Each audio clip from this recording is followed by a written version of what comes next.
دوسرا رکوع ہے نا، دوسرا 8 پارہ نمبر 24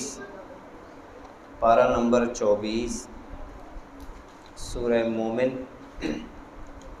پارہ نمبر 24 سورہ مومن آیت نمبر 8۔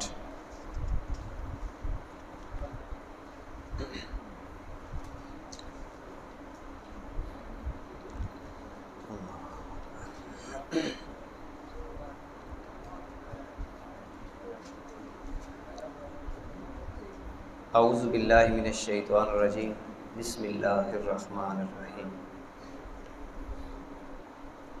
گزشتہ آیات میں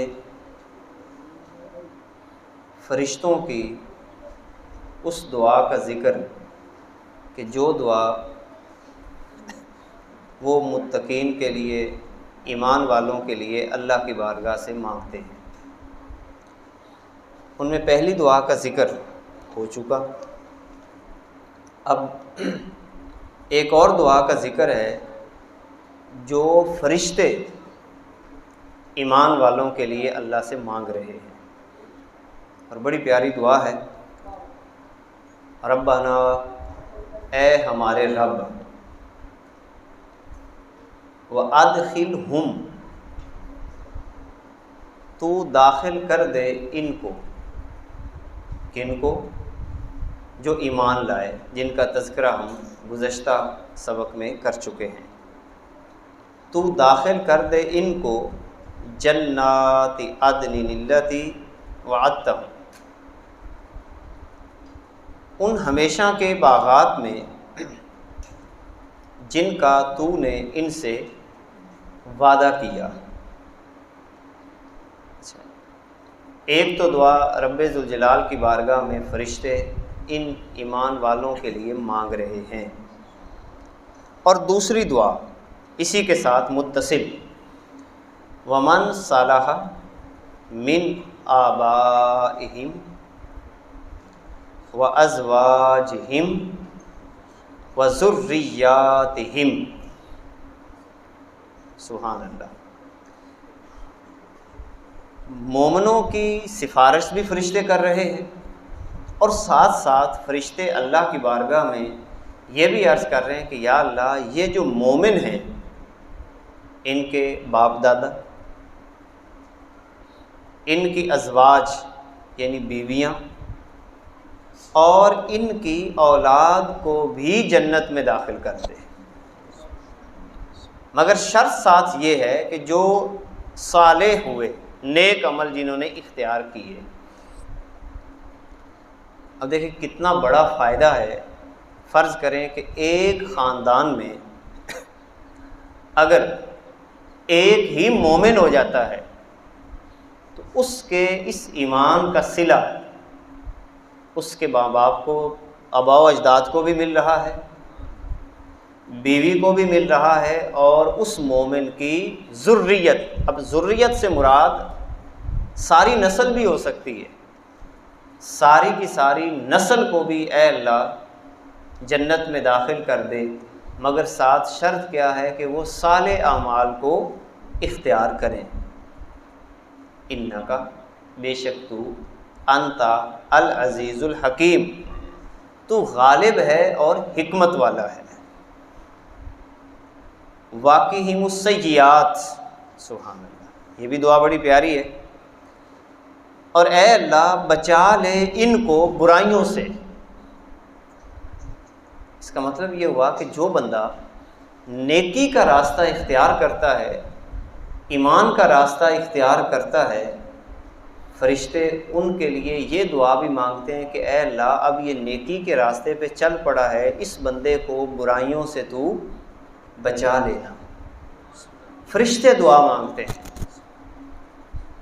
اس کا مطلب ہے جب بندہ خلوص کے ساتھ آگے بڑھنا شروع ہو جاتا ہے تو اللہ کی مدد کئی انداز کے ساتھ اس کے شامل حال ہو جاتی ہے۔ ساتھ ہی ایک جملہ ہے ومن تقی السیئات، اور جس کو تو نے بچا لیا برائیوں سے، یومئذ، اس دن، فقد رحمتہ، اے اللہ تو نے رحم کر دیا اس پہ۔ اب اس کا ایک مطلب تو یہ ہے کہ دنیا میں برائیوں سے بچا لیا، اور ایک مفہوم یہ بھی ہے کہ قیامت کے دن جو زندگی کے اندر کسی بندے سے سیئات ہوئیں، گناہ ہوئے، مگر نیکیاں غالب تھیں، اللہ رب العزت ان نیکیوں کے بدلے میں وہ جو گناہ ہوں گے ان سے بچا لے گا، ان سے بچا لے گا۔ نیکیاں غالب تھیں، جب نیکیاں غالب ہوں گی، گناہ تھوڑے ہوں گے، تو رب ذوالجلال ان گناہوں کو ان نیکیوں کے صدقے مٹا دے گا، تو گویا کہ اس پہ رحمت ہو گئی۔ وَذَلِكَ هُوَ الْفَوْزُ الْعَظِيمُ۔ اب یہ جو بچنا ہے یہ بہت بڑی کامیابی ہے، الفوز العظیم، بہت بڑی کامیابی ہے۔ ان الذین کفروا، بے شک وہ لوگ جنہوں نے کفر کیا، ینادون، ان کو آواز دی جائے گی۔ کیا آواز دی جائے گی؟ لمقت اللہ اکبر من مقتکم انفسکم اذ تدعون، یقیناً اللہ کا تم سے بیزار ہونا، مقت سختی کو بھی کہتے ہیں، بیزار ہونے کو بھی کہتے ہیں۔ اللہ کا بیزار ہونا اس سے زیادہ ہے کہ جب تم بیزار ہوتے تھے اپنے دل کے اندر، جب تمہیں ایمان کی طرف بلایا جاتا تھا۔ اب یہ دنیا کی بات کی ہے رب ذوالجلال نے کہ دنیا کے اندر جب تمہیں ایمان کی طرف بلایا جاتا تم بیزار ہوتے تھے کہ ہمیں کیوں ایمان کی طرف بلایا جا رہا ہے، نیکی کی طرف کیوں بلایا جا رہا ہے، یہ بیزار ہوتے۔ اللہ رب العزت فرما رہا ہے قیامت کے دن اللہ تم سے اس سے زیادہ بیزار ہوگا کہ جو دنیا کے اندر تم اللہ کی دعوت سے بیزار ہوا کرتے تھے۔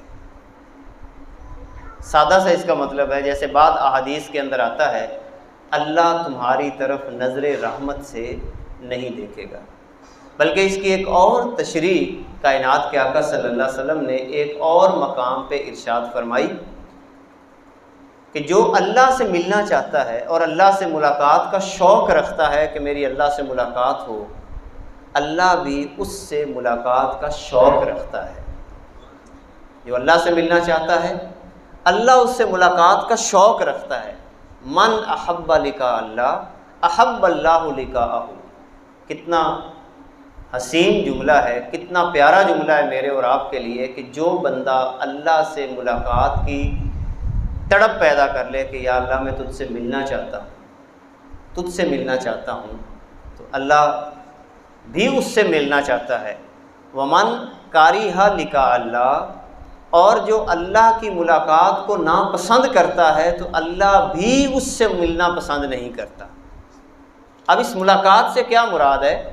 اللہ کے حکموں کی تابع داری، اللہ کے حکموں کے سامنے جھک جانا، اللہ کی مان لینا، جو رب ذوالجلال نے ہمیں احکامات عطا فرمائے ہیں ان احکامات کی بجا آوری کے لیے باقاعدہ بھرپور کوشش کرنا۔ ساتھ ہی فرمایا اذ تدعون الی الایمان فتکفرون، جب تم بلائے جاتے تھے ایمان کی طرف تم کفر کرتے تھے۔ قالوا، اب وہ کہیں گے ربنا، اے ہمارے رب، امتنا اثنتین واحییتنا اثنتین، اے اللہ تو نے 2 بار مارا اور 2 بار تو نے ہمیں زندہ کیا، 2 بار مارا 2 بار زندہ کیا۔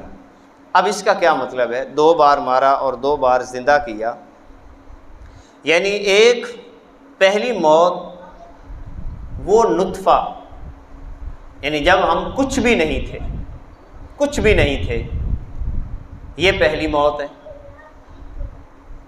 بالکل ساکن تھے، ساکت تھے، کچھ بھی نہیں تھے، ایک موت کا لمحہ یہ ہماری طبیعتوں پہ طاری تھا۔ پھر کیا ہوا؟ پھر رب ذوالجلال نے ہمیں زندگی عطا کی، یہ پہلی زندگی ہو گئی،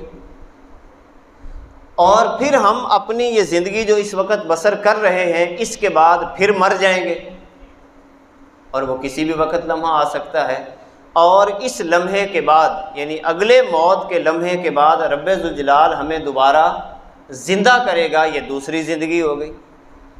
اب یہ قیامت کے دن یہ لوگ کہیں گے کہ اے اللہ تو نے ہمیں 2 دفعہ موت دی، 2 دفعہ زندہ کیا، فاعترفنا بذنوبنا، کیا اور ہم اعتراف کرتے ہیں اپنے گناہوں کا، ہم گناہوں کا اعتراف کرتے ہیں۔ فہل الی خروج من سبیل، کیا اب کوئی ہمارے لیے نکلنے کا راستہ ہے کہ ہم نکل جائیں؟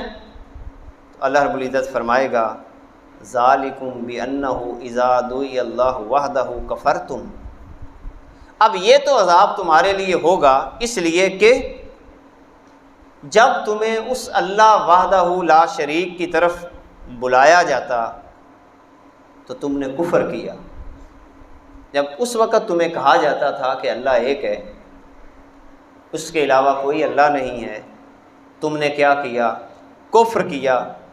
وَإِن يُشْرَكْ بِهِ تُؤْمِنُوا، اور اگر اس کے ساتھ کسی کو شریک کیا جاتا تھا تو تم مان لیتے تھے اس وقت، ہاں یہ بھی اللہ ہے، یہ بھی اللہ ہے، یہ بھی اللہ ہے۔ تم نے اللہ کو ایک نہ مانا، اللہ کے ساتھ کئی اور لوگوں کو بھی مان لیا، اب تو تمہیں عذاب دیا جائے گا کہ دنیا کے اندر تم نے اللہ کا انکار کیا، اللہ کے ساتھ اور معبودوں کو بھی تم نے مان لیا، لہٰذا اب تمہارے لیے کوئی نکلنے کا راستہ نہیں ہے، یہ دنیا ہی ہے۔ اب ہمیں پتہ چل گیا نا کہ یہ ہوگا، آج سے ہم کیوں نہیں کوشش کرتے کہ صرف اللہ کی مانیں، اللہ کے علاوہ کسی اور کی نہ مانیں؟ لیکن ہم دنیا کے اندر 100 مجبوریاں لے کر آ جاتے ہیں، 100 بہانے، 100 ہیلے لے کر آ جاتے ہیں، فلاں کی مجبوری ہے، فلاں جاننے والا ہے، فلاں رشتہ دار ہے، فلاں نے میرے ساتھ فلاں زمانے میں یہ کیا تھا، لہٰذا آج اگر میں نہ کروں گا تو کیا منہ دکھاؤں گا، اللہ عزل کیا کتنے ہیلے بہانے ہم یہاں پر بنانے کی کوشش کرتے ہیں۔ پھر ایک وقت آئے گا کہ موت آ جائے گی اور اس کے بعد کوئی نکلنے کا راستہ نہیں ہوگا۔ تو آج وقت ہے کہ ہم ایک راستہ اختیار کر لیں، اور وہ کیا، کون سا راستہ ہے؟ وہ اللہ کی رضا کا راستہ، اللہ کے حکموں کو سر تسلیم خم کرنے کا راستہ، اور اس راستے کے علاوہ باقی سارے راستوں کو کیا ہم کر دیں؟ بند کر دیں۔ ساتھ ہی اللہ رب العزت فرمائے گا فالحکم للہ العلی الکبیر، حکم اللہ ہی کا چلے گا، سارا حکم اللہ ہی کا چلے گا، العلیش جو بلند ذات ہے، الکبیر بہت بڑی ذات ہے، اور ساتھ ہی بتا دیا هو الذی یریکم آیاتہ، وہی تو اللہ ہے جو تمہیں اپنی نشانیاں دکھاتا ہے۔ یعنی آج کل کے حالات میں ہی دیکھ لینا، جیسے ابھی معروضی حالات چل رہے ہیں، کیا اس نے ہمیں اپنی نشانیاں نہیں دکھائیں؟ 40-50 دن پہلے 2 مہینے پہلے بارش نہیں ہو رہی تھی، ہم بارش مانگ رہے تھے، یہ اس کی نشانیاں تھیں۔ اب بارش ہو رہی ہے، اب کچھ لوگ پریشان ہیں کہ یہ کیا ہو رہا ہے، یہ ساری اس کی نشانیاں ہیں۔ پانی اس کی فوج ہے، وہ دکھاتا ہے کہ اگر میں پانی کو حکم دوں تو پانی کی چیرہ دستیوں کو تم نہیں روک سکتے، میں بادلوں کو حکم دوں، دیکھیں آدھا گھنٹہ پون گھنٹہ مسلسل جب برستے ہیں تو جل تھل ہو جاتی ہے، صرف آدھا گھنٹہ پونا گھنٹہ، اور ہمارے اختیار میں نہیں ہوتا کہ ہم اس کو روک بھی سکیں۔ بالفرض 24 گھنٹے وہ اسی طرح برستے رہیں تو ہمارے گھر کدھر جائیں گے؟ ہماری کوئی چیز بچے گی؟ ذرا غور کرے بندہ کہ جس برستے ہوئے بادل کو میں روک نہیں سکتا، جیسے ہی زیادہ ہوتا ہے یا اللہ روک دے، یا اللہ روک دے، اب میری بس ہو گئی ہے، میری بس ہو گئی ہے، تو پہلے ہی اس کو بندہ مان لے، پہلے ہی اس کی مان لے، اللہ کے سامنے جھک جائے۔ تو گویا کہ اللہ فرماتا ہے کہ وہ دکھاتا ہے تمہیں اپنی نشانیاں، وَيُنَزِّلُ لَكُم مِّنَ السَّمَاءِ رِزْقًا، اور تمہارے لیے آسمان سے روزی اتارتا ہے۔ یہ آسمان سے روزی اتارنے کا کیا مطلب ہے؟ کیا ہم نے کبھی پھلوں کو اترتے دیکھا؟ نہیں، ظاہری طور پر تو نہیں دیکھا۔ کیا گندم کو آسمان سے اترتے ہوئے دیکھا؟ بالکل نہیں۔ یہی پانی ہی ساری روزی ہے۔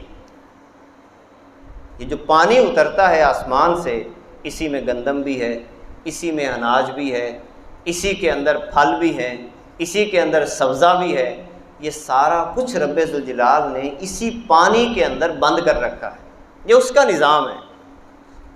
اگر پانی بند ہو جائے تو رزق ہمارا بند ہو جاتا ہے، نیچے سے بھی پانی کی کمی، فصلوں کے اندر وہاں پر خشک سالی کی کیفیت پیدا ہو جاتی ہے۔ وہی اللہ ہے جو آسمان سے تمہارے لیے رزق کو نازل کرتا ہے۔ وَمَا يَتَذَكَّرُ إِلَّا مَن يُنِيبُ، اور ساتھ ہی اللہ رب العزت نے یہ بات بھی فرما دی کہ نصیحت صرف وہی حاصل کرتے ہیں من ينیب، جو اللہ کی ذات کی طرف رجوع کرتے ہیں۔ جنہوں نے رجوع کرنا ہی نہیں ان کو نصیحت بھی حاصل نہیں ہوگی، اور جنہوں نے رجوع کر لیا وہ سارے کے سارے ان نشانیوں سے اللہ کے جلووں کا نظارہ کرتے ہیں، وہ اللہ کی بات کو مان لیتے ہیں۔ وما یتذکر الا من ینیب، اور ساتھ ہی فرما دیا بڑی پیاری بات، فَادْعُوا اللَّهَ مُخْلِصِينَ لَهُ الدِّينَ، اللہ کو خالص کر کے پکارو، یعنی جب تم اللہ کو یاد کرو تو تمہارے ذہن میں، تمہاری فکر میں کوئی اور شے نہیں ہونی چاہیے۔ مخلصین لہ الدین، بالکل اسی کے لیے دین کو خالص کر کے۔ دین نظام، دین بمعنی یہاں پر صرف نماز روزہ حج زکوٰۃ نہیں ہے، اللہ کو پکارو اس کے نظام کے ساتھ مخلص ہو کر۔ یہ نہیں کہ اللہ اللہ تو پکارتے رہیں مگر اس کے دیے ہوئے نظام کے ساتھ مخلص نہ ہوں۔ مخلصین لہ الدین، اس کے دیے ہوئے نظام سے مخلص ہو کر کہ یا اللہ جس طرح ہم تجھے بلا رہے ہیں تیرے نظام کو بھی اسی انداز میں قبول کرتے ہیں، جو تو نے اصول و ضوابط دیے ہیں ہم دل و جان سے قبول کرتے ہیں۔ اور ساتھ ہی فرما دیا وَلَوْ كَرِهَ الْكَافِرُونَ، اگرچہ کافر لوگ برا ہی کیوں نہ مانیں، کافر تمہیں جو مرضی کہتے رہیں، انکار کرنے والے جو مرضی کہتے رہیں، آپ نے ایک ہی نظریہ لے کر چلنا ہے کہ میں نے تو اللہ کی مان لی۔ ہمارے ہاں بہت سارے لوگ بڑی جلدی کسی بھی شخصیت سے، باطل شخصیت سے مرعوب ہو جاتے ہیں اور اپنی شناخت بھی بھول جاتے ہیں، طور اطوار بھول جاتے ہیں۔ مثال کے طور پر کچھ لوگ جب کسی اور ثقافت میں جاتے ہیں، مغربی ثقافت میں جاتے ہیں، تو وہاں پر اپنا حلیہ ہی بدل لیتے ہیں۔ اگر اللہ نے آپ کو ایک خالص قسم کی خوبصورت سادہ ترین ثقافت عطا فرمائی ہے، آپ داڑھی رکھیں، وقار کے ساتھ رکھیں، آپ کو جو مرضی کوئی کہتا رہے، آپ نے تو اپنے نبی کے انداز کو اپنایا ہے نا۔ آپ سر پہ پگڑی رکھتے ہیں تو کسی بھی جگہ پہ چلے جائیں آپ پگڑی رکھیں، دائیں بائیں آگے پیچھے جو مرضی ثقافت لے کر لوگ پھرتے ہوں، جب لوگ باطل ثقافت کو اختیار کرتے ہوئے نہیں گھبراتے تو ہمیں محمد رسول اللہ صلی اللہ علیہ وسلم کی دی ہوئی ثقافت کو اپنانے میں کون سی گھبراہٹ لے کے بیٹھ جاتی ہے۔ یہی وجہ ہے کہ جو لوگ اپنی ثقافت، جو عطا کردہ ثقافت ہے، اس پہ استقامت کے ساتھ ٹکے رہتے ہیں، لوگ اگرچہ جیسا مرضی مذاق اڑائیں، ایک وقت ایسا آتا ہے لوگ ان کے ساتھ کھڑے ہونے پہ فخر محسوس کرتے ہیں۔ اور یہ نظارہ میں نے اس دفعہ حج کے موقع پہ دیکھا۔ پہلے جب عمروں پہ حاضری ہوتی رہی تو افغانستان کے لوگ بڑے کم نظر آتے تھے، افغانی لوگ، کیونکہ وہ ایک مسلسل اپنے امریکہ کے خلاف جہاد کے پہلو سے گزر رہے تھے۔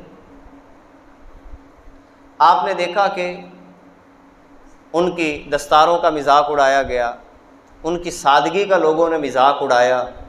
سادہ لوگ، چاہے جتنا مرضی بڑا آدمی ہے، دستار اسی انداز میں باندھی ہوئی ہے، داڑھی مبارک ہے، اور یہاں پر کندھے کے اوپر ایک چادر لی ہوئی ہے ملنگوں کی طرح۔ پہلے لوگ ان کا مسلسل مذاق اڑاتے رہے، پروپوگنڈا کیا گیا، کتنا پروپوگنڈا کیا گیا اصولیے کے ساتھ، حتیٰ کہ ہمارے مسلمان لوگ بھی جب کوئی داڑھی اور پگڑی والا دیکھتے تو وہ مولوی آ گئے، وہ فلاں آ گئے، طنز کرنا شروع کیا۔ لیکن اس دفعہ میں نے دیکھا کہ وہی افغانی بڑی کثیر تعداد میں حج کے موقع پہ میں نے دیکھے، اسی سادہ انداز میں، سادگی کے ساتھ، اور عربی اور کئی ممالک کے لوگ ان سے بھاگ بھاگ کے ملتے اور ان کے ساتھ تصویر بنانا فخر محسوس کر رہے تھے۔ یہ ایسا کیوں تھا کہ انہوں نے اپنی جد و جہد کو نہیں چھوڑا، اپنی اسی سادگی کے اندر کلمہ حق کو بلند کرتے رہے، اپنی ثقافت کو نہیں چھوڑا۔ جتنا مرضی وہاں پہ یلغار آئی ہے، اور آج سے نہیں کئی سالوں سے آ رہی ہے، روس وہ بھی یہاں پہ آیا، اور اس سے پہلے کتنے معاملات ہوئے افغانیوں کے ساتھ، اور اس کے بعد یہ سارا سلسلہ چلا، اللہ رب العزت نے پھر ان کو کامیابی عطا کی۔ تو یقین جانیں یہ منظر میں، اور ان کو دیکھ کے رشک آتا تھا، مزہ آتا تھا دیکھ کے، جیسے دل کو سکون اور روحانیت محسوس ہونی کہ یار یہ بھی تو لوگ ہیں کہ ہر حالت کے اندر انہوں نے اپنی ثقافت کو نہیں چھوڑا۔ اور ہم ہیں کہ ایک بچہ جیسے ہی باقی تو دور سے کالج میں گیا، یونیورسٹی میں گیا، جیسے ہی ان کے بنائے ہوئے نظام کے کسی بھی ماحول کی ہلکی سی بو بھی آتی ہے، داڑھی کٹ، فیشن ان کا اختیار کرنا شروع کر دیتا ہے، انداز ان کا اختیار کرنا شروع کر دیتا ہے۔ خدا را اپنی تہذیب جو اللہ رب العزت نے آپ کو شناخت عطا کی ہے، یہ بڑی سادہ ہے، اس میں سکون ہے، اس میں اطمینان ہے، پیار ہے، محبت ہے، الفت ہے۔ لوگوں نے اگرچہ پروپوگنڈا کیا ہے، مگر آپ اپنی شناخت کو ہر حالت کے اندر برقرار رکھیں، اسی کے اندر کامیابی ہے۔ جو یہاں پر اللہ رب العزت ارشاد فرما رہا ہے، فَادْعُوا اللَّهَ مُخْلِصِينَ لَهُ الدِّينَ، خالص اس کے نظام کو قبول کرتے ہوئے اللہ کو یاد کرو، وَلَوْ كَرِهَ الْكَافِرُونَ، اگرچہ یہ بات کافروں کو بری ہی کیوں نہ لگے، تم نے اپنی تہذیب کو کسی بھی حالت کے اندر نہیں چھوڑنا۔ رفیع الدرجات، کتنا پیارا جملہ ہے، رفیع الدرجات، درجے تو وہ دینے والا ہے، رفیع الدرجات، درجوں کو بلند کرنے والا وہ اللہ ہے۔ کوئی دنیا کا بندہ تمہارے نہ درجے کو بڑھا سکتا ہے نہ درجے کو گھٹا سکتا ہے، وہی درجے دینے والا ہے۔ رفیع الدرجات، ذو العرش، عرش کا مالک ہے، عرش کا مالک ہے، بلند درجوں والا ہے۔ یلقی الروح من امرہ، وہ اپنے بندوں میں سے جس پر چاہتا ہے کیا کرتا ہے، وحی کو نازل کر دیتا ہے۔ الا من یشاء من عبادہ لینذر یوم الطلاق، تاکہ وہ ڈرائے قیامت کے دن سے، یوم ہم بارزون، جس دن سارے لوگ ظاہر ہوں گے، اللہ اکبر، سارے لوگ ظاہر ہو جائیں گے۔ ایک دن ایسا آنے والا ہے، سارے مر جائیں گے، پھر قیامت آئے گی، ساروں کو قبروں سے اٹھایا جائے گا۔ لا یخفی علی اللہ منہ شیء، ان کی کوئی چیز اللہ سے پوشیدہ نہیں ہوگی۔ جو دنیا میں کیا، جس انداز میں کیا، جیسا کیا، جلوت میں، خلوت میں، جو کیا بندے نے، فرمایا قیامت کے دن کیا ہوگا، لا یخفی علی اللہ منہ شیء، اور اللہ اس دن ایک بات کہے گا، لمن الملک اليوم، سارے کھڑے ہوں گے اول سے لے کر آخر تک، بادشاہ، جابر، ظالم، فرعون، شداد، حامان، انبیاء بھی سارے کھڑے ہوں گے، اور اس دن اللہ رب العزت فرمائے گا آج کس کی بادشاہی ہے؟ آج کس کی بادشاہی ہے؟ بتاؤ آپ کس کی بادشاہی ہے؟ ساتھ ہی خود فرمائے گا للہ الواحد القہار، آج اس اکیلے کی بادشاہی ہے جو قہار ہے، قہر والا ہے۔ اب بتاؤ تمہاری بادشاہتیں، اور کتنی بادشاہتیں، کوئی تو ایک گلی کا بادشاہ ہوتا ہے، ہمارے ہاں بادشاہتیں بھی مختصر سی ہیں، کنویں کے مینڈک بنے ہوئے ہم۔ کوئی اپنے محلے کا بادشاہ بن کے کہتا ہے کہ مجھ سے بڑا کوئی بادشاہ نہیں ہے، زیادہ سے زیادہ کوئی چھلانگ لگاتا ہے تو ایک دیہات تک چلا جاتا ہے، مجھ سے بڑا کوئی بادشاہ نہیں ہے۔ کوئی ایک ملک کا، اور وہ بھی کوئی ساروں کا تو نہیں بنتا، ایک ملک کا بادشاہ بن جاتا ہے۔ اس دن سارے کھڑے ہوں گے اور اللہ فرمائے گا لمن الملک اليوم، بتاؤ آج کس کی بادشاہت ہے؟ الیوم تجزا کل نفس بما کسبت، ہر جان کو بدلہ دیا جائے گا جو اس نے دنیا میں کیا۔ لا ظلم اليوم، آج کسی قسم کا ظلم بھی نہیں ہوگا۔ ان اللہ سریع الحساب، بے شک اللہ جلد حساب لینے والا ہے۔ وانذرہم یوم الآزفۃ، انہیں ڈر سنائیے اس قریب آنے والی قیامت سے، اے محبوب ان کو ڈر سنائیے اس قریب آنے والی قیامت سے۔ اذ القلوب لدی الحناجر کاظمین، کہ جس دن دل حلق تک آ جائیں گے اور سارے کے سارے خاموش ہوں گے، گھونٹ بھرے ہوئے ہوں گے، جیسے گھونٹ بھرا ہوتا ہے، اب پتہ نہیں کیا ہوگا۔ اب دل حلق تک آ جانا ایسا نہیں ہے کہ دل ادھر آ جائیں گے، یہ ایسے جب بندہ خوف کی حالت میں ہوتا ہے تو بندہ کیا کہتا ہے، یار تو نے تو میرا دل ہی نکال دیا۔ اتنا خوف ہوگا کہ جیسے دل